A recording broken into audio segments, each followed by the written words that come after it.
Hi there. Thank you for tuning in and for sending your questions. I'm Dr. Clelia Lima, nurse practitioner with a passion for wellness. And today we're going to talk about some foods that you might be considering being very healthy, but might be messing up your overall health. So, first of all, your diet should be something that you are happy about eating. If you have a diet that is so strict, it might last a little bit, but not long term. So, here we're going to talk about how to make good choices and be very excited about your food every day because this is going to be long term. So, first, I want to make sure that we are all very aware that the food industry, they label a lot of foods as healthy foods, but actually if they have to say it's healthy, probably it's not, because when you have a healthy food you can tell, it's right there, I can see it's healthy, right? It's real food. If it's in a box and you have to figure out if that is even something you can eat, most likely it's not going to be good for you. So the first thing that I always like to say is any kind of decision that you make about healthy eating, you have to remember that you have to hydrate yourselves. Unless you have a heart issue that your doctor said you have to limit your fluid intake, which is very rare, and if you do have it, you do. Most people need to hydrate well. 10 cups of water a day, 3 liters. Very important for you to drink water. And remember, if you're not used to, you may want to start little by little. Okay, so make sure that you hydrate your cells really well. And one way to know that you are drinking enough water is the color of your urine. If you have a light yellow urine, most likely you're doing well. But if it's concentrated, if it's a little bit dark, you're not drinking enough water. So pay attention to that. The first food that many people think it's healthy, but actually it's not, and I am guilty myself. I for many years I ate yogurt, Greek yogurt, with fruit and flavored fruits, and some of them have pieces of fruits inside. And I thought I was, eating well.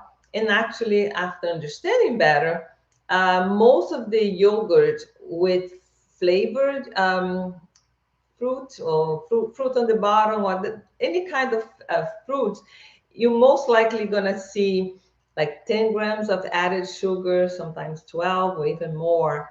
So my take is I still like yogurt.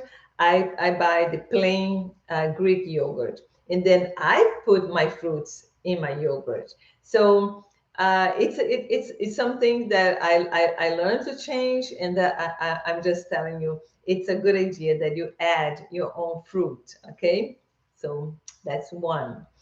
The other one that many people, and again, guilty myself, granola. Granola and granola bars.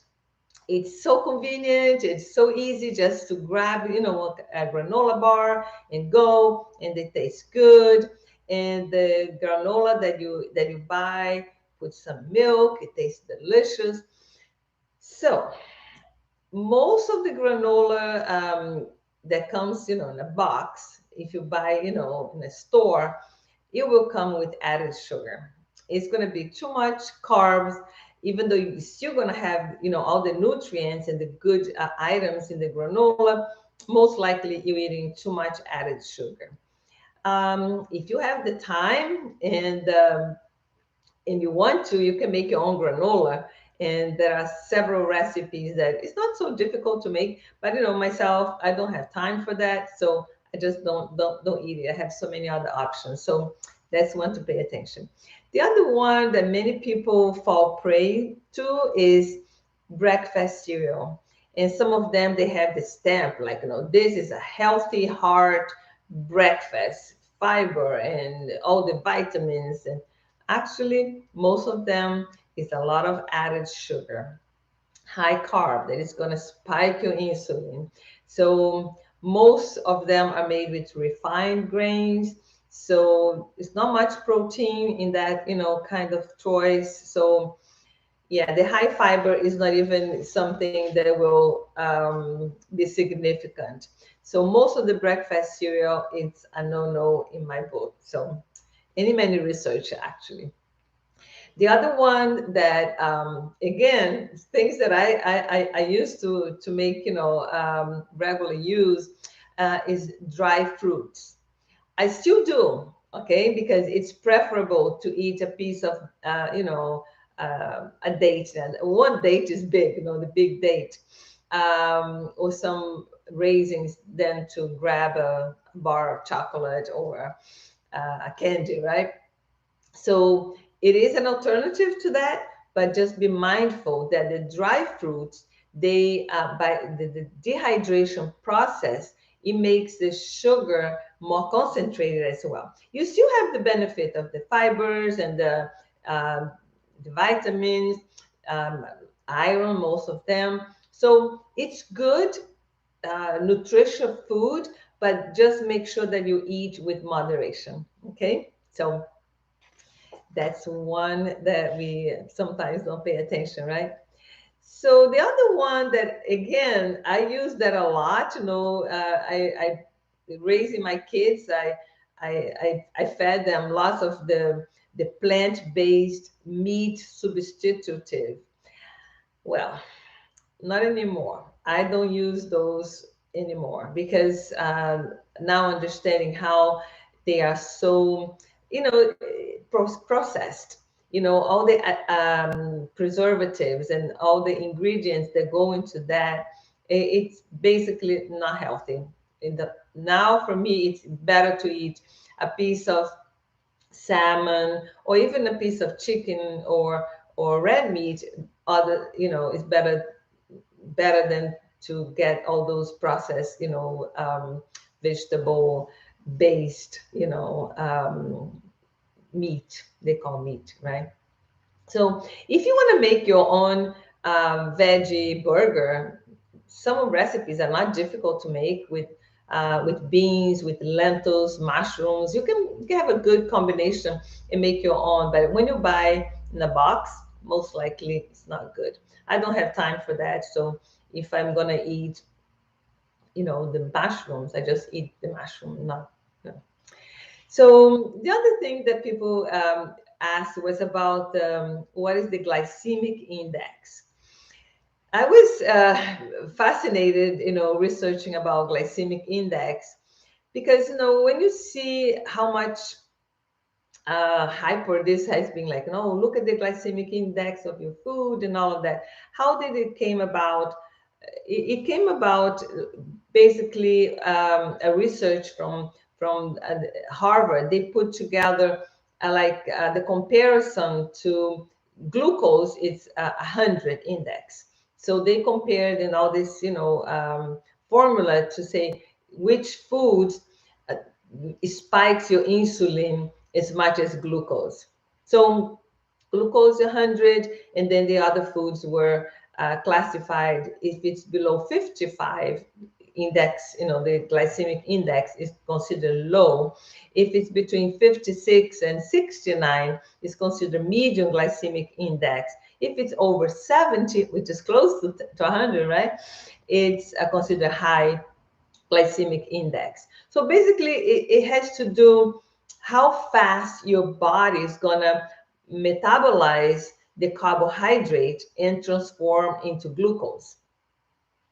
So if you have a food that goes into your body and the carbohydrate is processed so fast that spikes your insulin and raise your sugar, that's a high glycemic index. And usually you have like this burst of energy, and then after 2 or 3 hours, crash, because that's a way um, to unbalance your insulin, and then you can get insulin resistance just by, spiking over and over again with high carbs.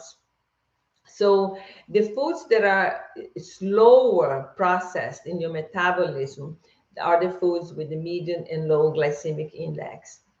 So the other things that also impact the glycemic index um, is like how the food is cooked. The cooking time has a lot to do with how much of the carb is going to be already breaking down on the cooking process. So it's going to be higher. Also, the way you mix foods. For instance, if you like a mango, like I do, this is one of my favorite fruits. Mango is a very high glycemic index, but I always eat my fruits with a protein or a high fat, unsaturated food. For instance, when I eat mango, I eat together with a piece of cheese or with a portion of nuts. So I have the high good fat with the high glycemic fruit, and they kind of this mixture balance them how it's going to spike my insulin. So that's one idea. The other thing is the fiber content. One big study in Harvard came up with this, 1 to 10. So 10 carbs should have at least 1 gram of fat, fiber to have a good balance. So the content of fiber in your diet will slow down the digestion process. So your metabolism is going to process the glucose, slower, which is better for the insulin production and, the spike. The other thing is the processed foods. The processed foods, usually you're talking about a high glycemic index and low fiber. And you need, good fiber to have a good digestion and all of that. So having said all this about the glycemic index, I have something to tell you. It doesn't matter much, the glycemic index, when you compare to the glycemic load. And that's one thing that many people say, whoa, I have to remember the glycemic index, and now I have to remember the glycemic load. So all this talk is for understanding, so you kind of know, those things are real. But you know what? At the end of the day, the most important thing is that you eat the foods that you feel happy about, that you feel it's giving you good nutrition, that you feel energetic, that you feel your body is processing well. And all those numbers, they will fall into place if you're choosing foods that are fresh, that are not processed, that are low sugar, and you will know how your body will respond. So the glycemic load is very interesting because the glycemic index, it has, like I just said, has to do with the comparison to glucose and how fast they process the carbohydrate. The glycemic load has to do with the quantity. For instance, watermelon has a high glycemic index, but it has low carbs. So the process of the watermelon has a low glycemic load. So that's why I say don't get hung up too much on all this. Oh my gosh, this is so high, this is so low. I like this, but I don't like that. So if you eat in moderation, most likely you're gonna make good choices. And then if you have to remember the glycemic load, less 1 to 10 is low, 11 to 19 is medium, 20 more higher, and then you just remember the glycemic index. So life has to be easy.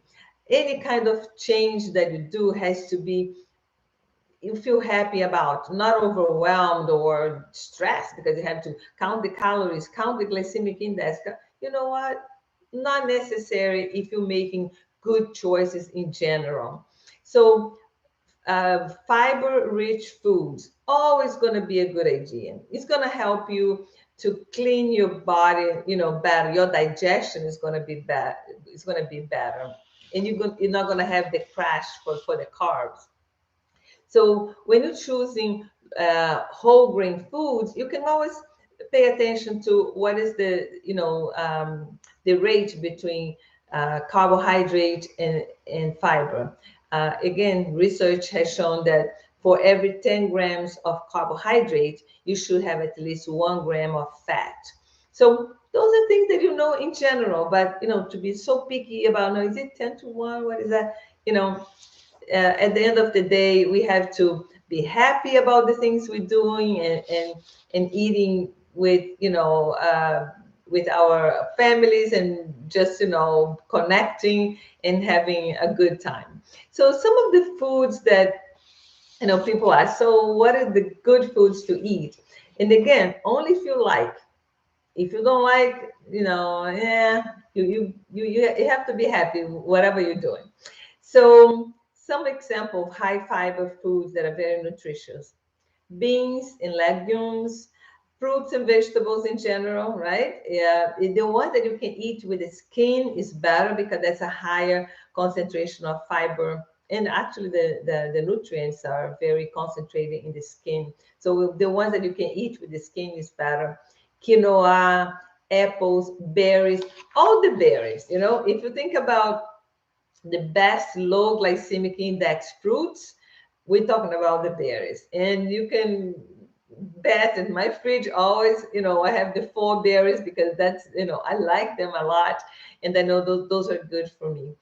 Blueberries, strawberries, raspberry, and blackberries. Those 4 are like my best friends and I love them. So I usually buy them fresh, but because I want to make sure that I always have them. I want to make sure that they don't go bad. Sometimes I wash them, put in a Ziploc bag, and I freeze them. So I always have available. The other one that I like a lot, and I have been freezing them, and it's just like a little piece of ice cream, is the fresh cherries. Now is available almost everywhere, cherries, and I love to put them in the freezer, and it's like a little ice cream with all the goodness of a fresh fruit. So you just get creative and do the things that makes you happy. So all the berries, melons, pears, peaches, those are good fruits. The vegetables that are very high in nutrition with high fiber and low glycemic indexes: broccoli, cauliflower, spinach, cucumber, zucchini, uh, the, um, the grains like beans, lentils, chickpeas, and the nuts. Nuts is always a good idea to have around: almonds, walnuts, pistachios, macadamia, cashew nuts. So many different kinds of nuts that you can choose the ones you like best and have available. And also the seeds like chia seeds, pumpkin seeds, flax seeds. Those are good in nutritional foods that you can mix, and have on salads and all of that. But then it has a superfood, the avocado. I love avocados. I can eat avocados every day. Now it's very expensive, but it's still worth it, to have your avocado around. And also for protein, make sure that you have your cheese, your hummus, peanut butter, cottage cheese, eggs, plain Greek yogurt. So it's a lot of choices that we can have good food and um, very tasty. Very important that you're happy when you're eating. So some of the foods you want to make sure that you eat in moderation because they will, spike your insulin, but most of them are good and you can enjoy them. So just remember that your diet and the choices you make for your food has to be easy and you have to be happy, to be sustainable, to be long term. So if you have something too restrictive, it doesn't last long. So you can have a very happy, delicious meal every time you eat, and that's your lifestyle. It's nothing that you're doing just for a while. So this is all for today. See you next Tuesday for our live Q&A. Please subscribe to my channel, like my videos, and share the link with your friends. Keep moving towards your best self. Be healthy and feel well.